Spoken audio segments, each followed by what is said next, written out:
right, and since I'm also the MC today, I'm going to introduce our first speaker, which is Dr. Brian Moore, who's the director of the AMES Center. Thank you. That is hot.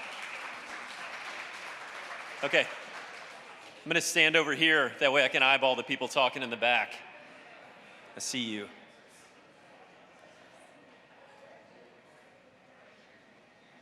Trauma and anxiety is incredibly common. Many of us having experienced anxiety or stress during the most recent pandemic. Trauma, on the other hand, is a clinical term that approximately 90% of the population may report experiencing at some point in their lives. This is especially so for segments of our population, military and first responders. This is particularly problematic as their work requires them to experience high rates of trauma and stress in rapid succession. In Georgia, we rank 48th nationally for the provision of behavioral health services. So what do we tell our first responders and our military personnel when they need to see someone?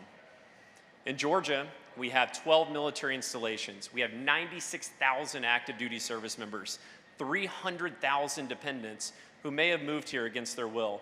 We have 700,000 veterans, and we have over 600 unique police and fire departments.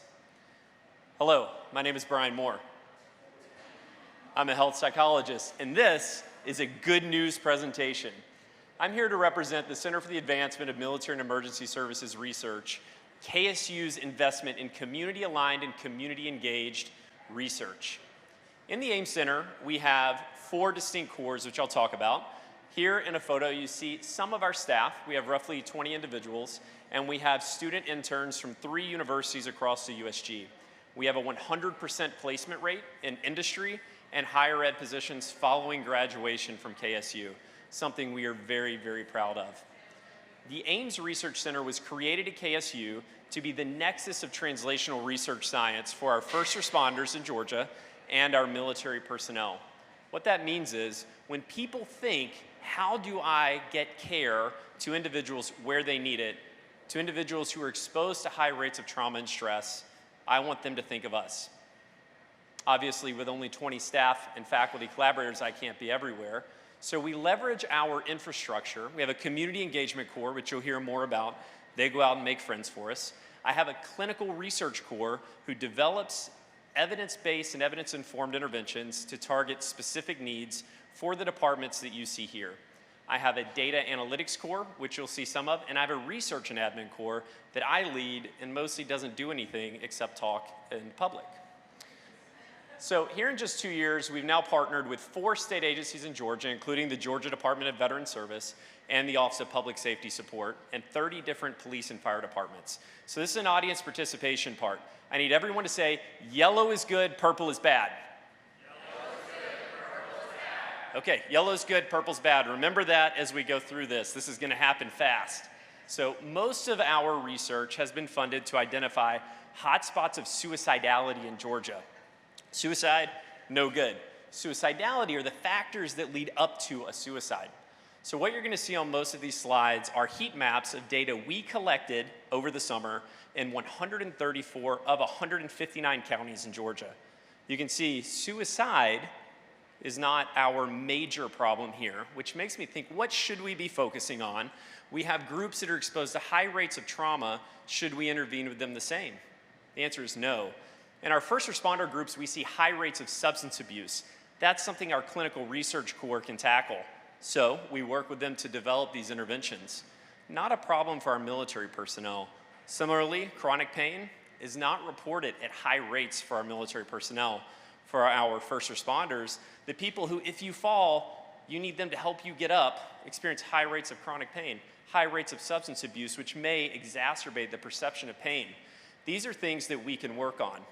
For our military population, our problem is loneliness. Remember, yellow is good,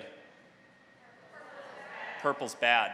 So we have to ask ourselves, how can we get out into the community, a footprint literally everywhere, to reduce a problem that's influencing over 1 million Georgians?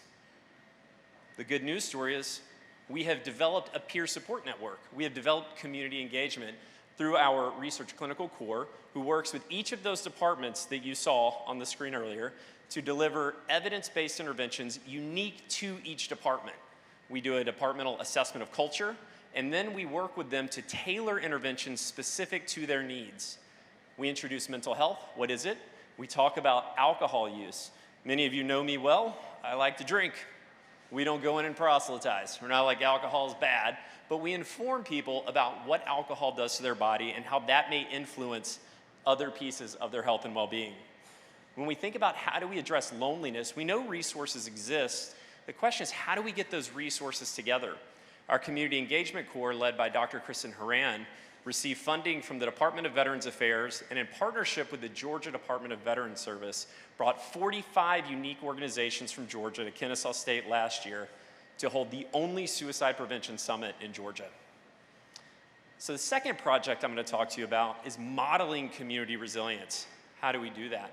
Well, we think about these populations who've experienced high rates of stress, high rates of trauma, and we think, well, some of them are staying together through this all. What is the secret sauce at the individual level that's helping them work it out?